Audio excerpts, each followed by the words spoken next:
shared on screen, that'd be good. Thank you.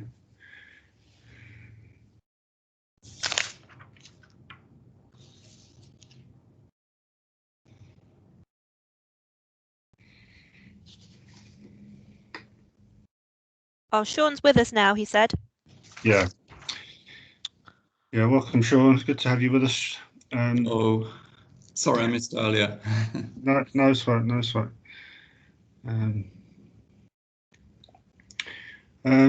So yes, this is another one of the newer. It's been around for a few years, the REIS actually, but I think it's probably one of the tools that not that many of us know about. And Sean's been finding it very helpful on one of the acute wards.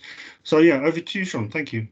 Okay, thank you, David. Thanks for inviting me to share a bit of my experience of using the residential environment impact scale.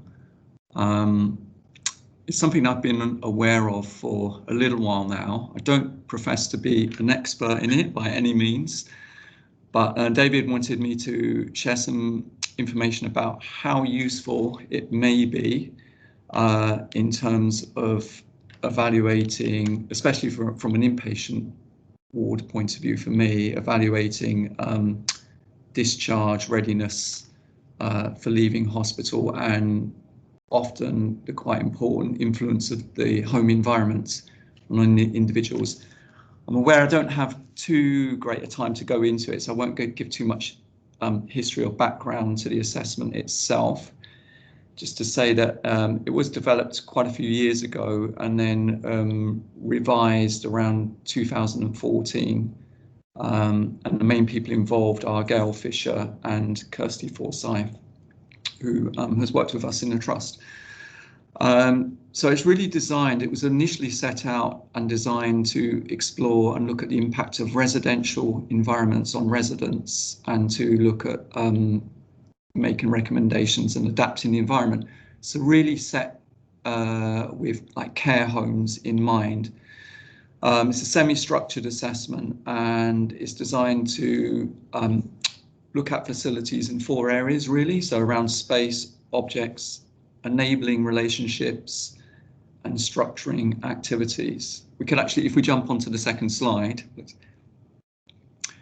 and the 4 data collections from the main REIS is a walkthrough of the home, observation of 3 daily activities, interview with residents, interview with caregiver, manager, and staff members. So you can imagine that's quite a lot of work, quite a lot of input.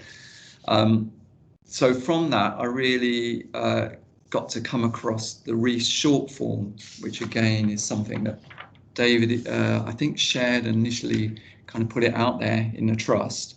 And this is the assessment and the form that I find particularly useful. If we go on to the next slide, please.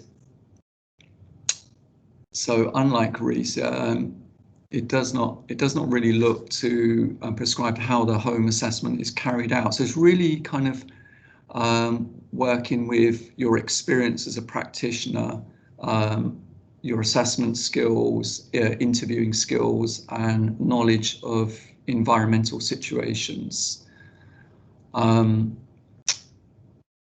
You could look to gather information from a variety of sources, and you might want to have family members or people involved. If people have social situations, it is useful to get some background information. Or if someone, say, is in a warden-assisted accommodation, and it's okay to get information, then to maybe get some of that as well from those individuals.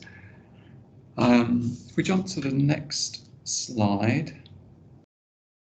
Oh, just to say with that, although I would tend to use REIS in isolation, I think it can be helpful to use other assessments alongside it if you have the time. So something like the OCARES is a really good one. If the person is able to give reliable information, you could do a short OCARES. You can talk about the environment, but also you can focus on the other aspects of occupation and functioning. Okay, next slide, please. So these are the main areas that the assessment looks at. Physical space, so the access, so you know, whether you can get in with a key, whether it's a door entry system, whether there are ramps, objects behind doors, things like that.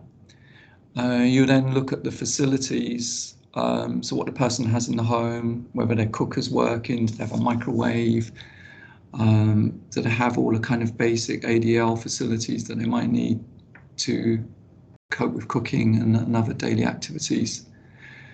The natural environment, so you'll be looking at externally, the sound, noise. Well, that would probably come under sensory qualities, and then home-like qualities, which are kind of things like, you know, does the home look, does the environment look homely? Are there photos around? Are CDs or books or things like that to show that the person may be engaging in interest and have things to do in the home environment. Then you're looking at specific objects, so resources, objects for daily living and leisure. When we look at objects for activities of daily living, those are the kind of things like you might find in the bathroom, hair gels, makeup, shampoos, all of those kind of things. So you're checking out if they're available, readily available. And then looking at if the person has any adaptive equipment. There's a section on ADL equipment in there and supports. We'll then look at the social environment, so whether the person has people directly involved in their care at home, carers, people visiting, peers, friends, and the opportunities that they have for getting more support or decreasing the support if they're becoming more independent, and opportunities to really, to really have support in that way. Finally, daily activities, opportunities and daily activities. I tend to use this section, although it's not an ADL assessment per se, I tend to use this section to focus on what I know about their ADL skills in the current context, and that might be what I've seen on the ward, whether they've engaged in any particular task-based activities, personal care, or maybe a kitchen activity, and then relate that to how the home environment might be, because often there can be a mismatch, and I think that's one of the values of using this assessment is when there are real complications in the home setup. You can sometimes, it can go a couple of ways. You'll either have people that have had these long habits and routines of not doing anything, not having the facilities. So then they're going to really struggle to be able, or to have an expectation to be able to do those things if they leave hospital. And sometimes people are just shut down by their barriers in the home environment. So they do still possess the skills and abilities, and they might be able to show that in the ward kitchen, which is great, but then they'll go back to the home environment and there are tons of barriers. It might be to do with the actual facilities, dated, not working properly, not the right facilities, or it could just be other factors around the home environment that they're really struggling with, that then has a knock-on effect with their motivation. If we could go on to the next slide, please. So the rating system is very much what we're used to with all the MOHO assessments. One thing to say about it is that with the ratings, they are not standardized, and there's no specific criteria provided to complete the ratings. So if anybody's used to using the MOHOST manual, you'll see you can find a breakdown and expanded criteria on each section, every area that is rated, and you could then go through that and weigh up a balance to find out where you think the rating should be for an individual. And that's particularly useful, I feel, when you're starting out and developing your skills in assessment. Once you become more familiar with the assessment and how to get to the right rating, you rely on it less. But you don't really have that with REIS.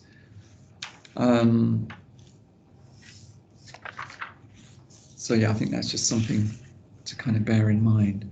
So before we go on to the next slide, so really, I think we wanted to have just a bit of discussion about REIS as an option, a possible option, alternative to using ADL assessments.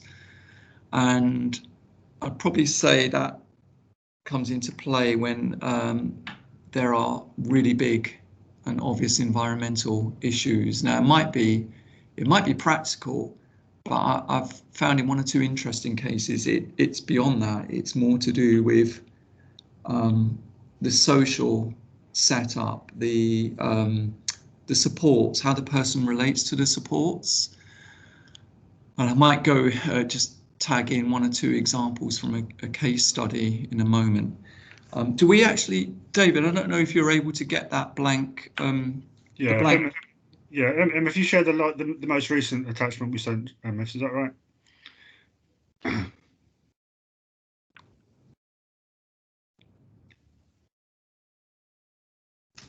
Sorry, it's not playing ball. I'll get it up. Thanks.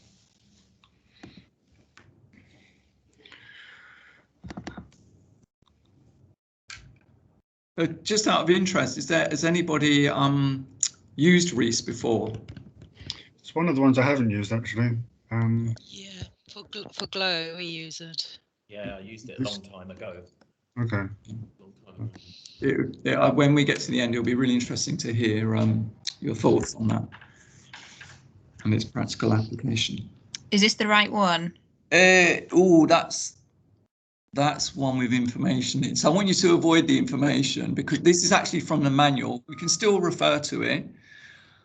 I can get the other one. Yeah, please.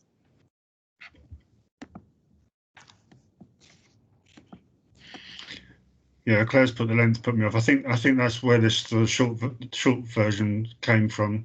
Trying to come up with something a little bit more manageable. I think there was a lot of feedback about the length of the previous one. Just to come on to that, I think it's as with any assessment, once you get used to it, I find that you can actually write up the assessments fairly quickly, really quickly, in fact.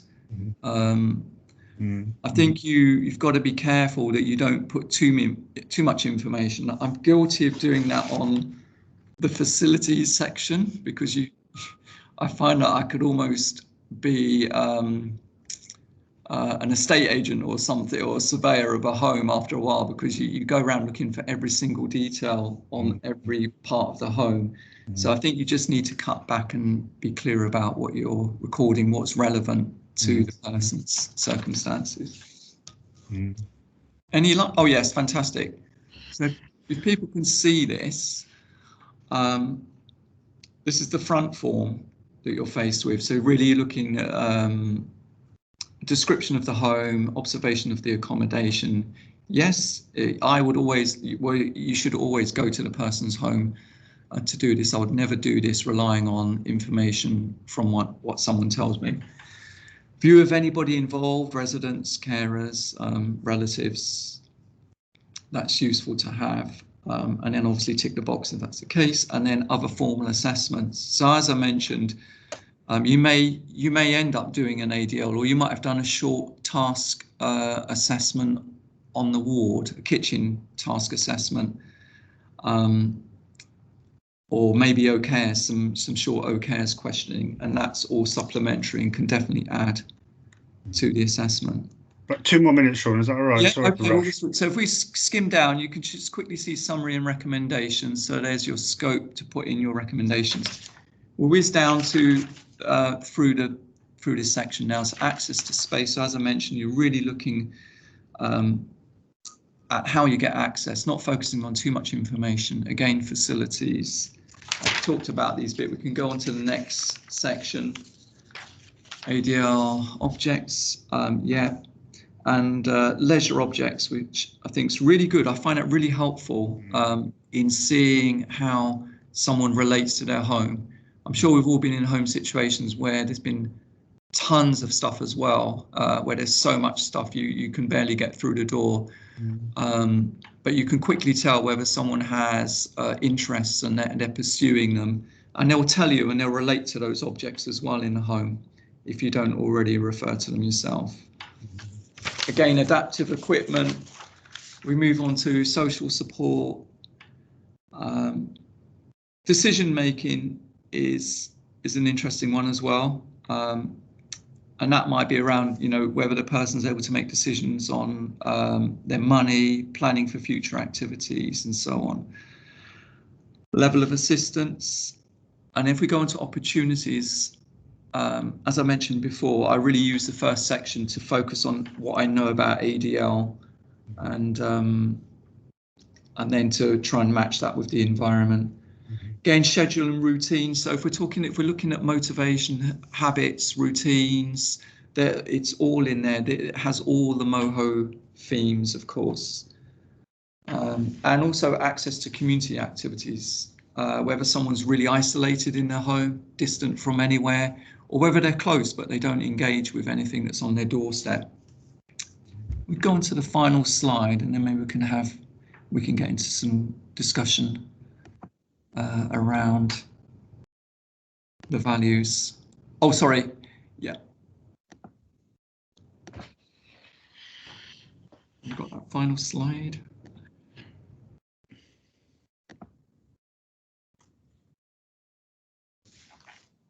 So the MOHOST ADL, especially in terms of looking at personal care, instrumental activities of daily living, it's quite nuts and bolts. There's little space to include lots of details. I know people may add a kitchen assessment and add a bit more detail to it, but it tends to place the emphasis on facilities and what the person tells us about the space at home if we haven't been there.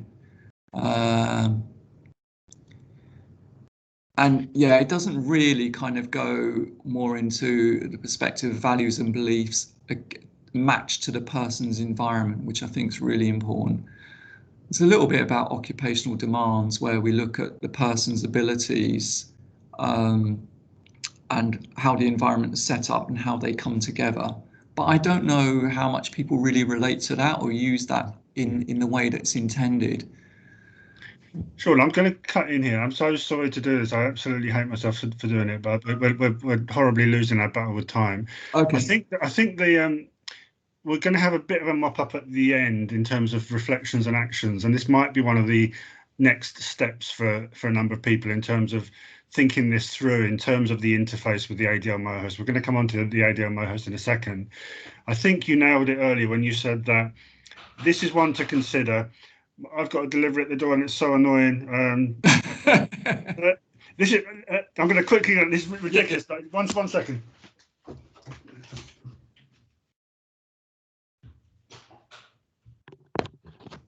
They always pick their moments, don't they? To knock the door. Right, back. Sorry. Yeah. So yes, really annoying. Sorry about that. So this is one to consider where you are putting the spotlight on the environment, where there are obvious and known concerns about a poor fit between the person and their home environment, and you're wanting to try and really be clear on what is it about the home environment that's supportive, what is it that's an issue, how much can that be modified versus are we looking at placement and some alternative moves. So that's my horrible attempt to summarize, but and I'm so sorry, Sean, but and thank you so much for I'm sorry it's rushed. It would have been nice to have gone through. I had a case study prepared, but to give it justice, I would have needed a fair bit more time. Yeah. Yeah, but I'm so sorry. I owe you a drink or something, mate. I'm so sorry.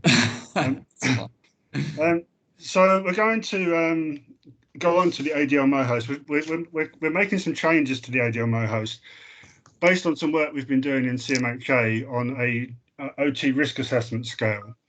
So I want to share that with you just to give you an insight into where we're at with that. So you're getting lots of love in the chat, Sean. That's good. So this is something that we've been developing, as I say, within CMHA, really two things driving it. One is to provide a more robust and objective measure of ADL related risks. And then secondly, as an outcome measure to determine whether, having made some recommendations around these risk areas, and maybe put equipment in or tried to make various recommendations to reduce the risks, whether we've actually been effective in doing so. So it's kind of given us a more quantifiable, objective way of working out the level of risk in a number of ADL domains. So I'm just going to very quickly skim through the 10 domains. So we've got, first of all, the main section. First section is self-neglect. So we've got hygiene, and then you can see we've got various indicators to guide you in terms of being able to assign the level of risk. Obviously, the current version is very subjective, has no real guidance. This is just something that will help us be a bit more objective and clear, and a bit more consistent in how we're determining the risk level. So we've got hygiene, we've got medication management, we've got nutrition, hydration and food hygiene. We've got home maintenance, so that's things like hoarding, if that's an issue. And then we've got accidental harm, which is things like falls, fire risk, road safety, wayfinding. Obviously, this is where the kind of older people might have more of a strong imprint.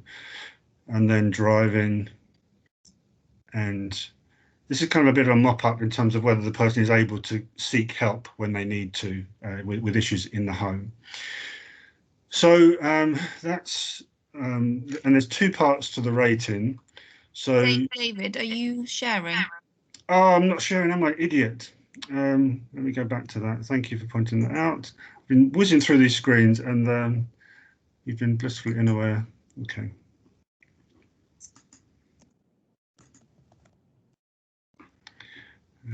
Okay. So yeah, I'll go even more quickly now. So you've got they're the different areas, and you can see for each area you've got some descriptors to guide you in terms of the risk level. Two parts to the rating. First of all, you're rating the level of risk in the person, so 0 risk through to mild, moderate, and severe risk. And then you've got this carer adjustment bit, which allows you to modify the risk rating depending on the support available. So if there's a carer in place who's coping well with meeting those needs, then you will subtract 1 from the risk rating. If there's kind of neutral, there's either no need for a carer or the carer is having some difficulty monitoring or meeting the needs, you'd put, but they're generally coping, you'd leave it as, you would not adjust the rating. But if there's no carer or the carer's showing signs of burden and really struggling to cope, you would add another point to the risk rating. So we've tried to modify the ADL assessment on the back of that. So let me are you seeing the ADL report now? Has that changed? No. No, Not yet. done the wrong screen share. No, I'm having a mare here. Right, let me go back to that. Okay.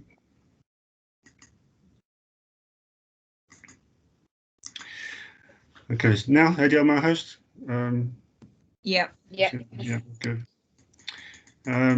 So the first bit's unchanged, and then instead of the box we had before, we've now got this the OT risk assessment included. So just a quick summary to the rating, how we're assigning the ratings there, the care adjustment bit, and then the overall rating, which is obviously adding or subtracting the carer rating from the risk rating. So this is very much in development. The stage we're at now is to encourage those of you beyond CMHA to start having a go with this.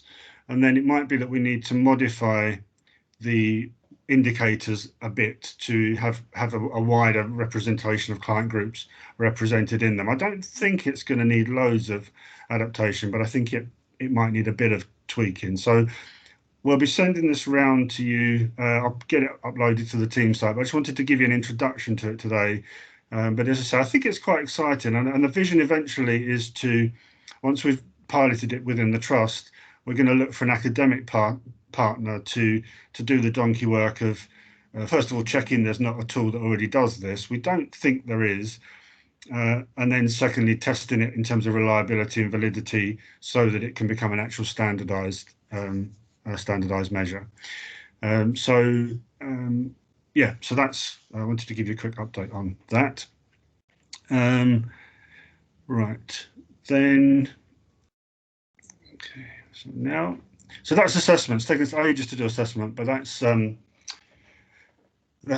overview of where we're at with assessment, and just a few updates on some of the newer tools. So now we're going to move on to case formulation, which is what we do with our assessment information and how we begin to make sense of it. So whereas the kind of traditional way of analysing assessment data might be to write a list of problems and then maybe think about what you're going to do about each problem you've identified, MOHO can help us build up more of a dynamic formulation about how the different problem areas are interacting and connecting to one another.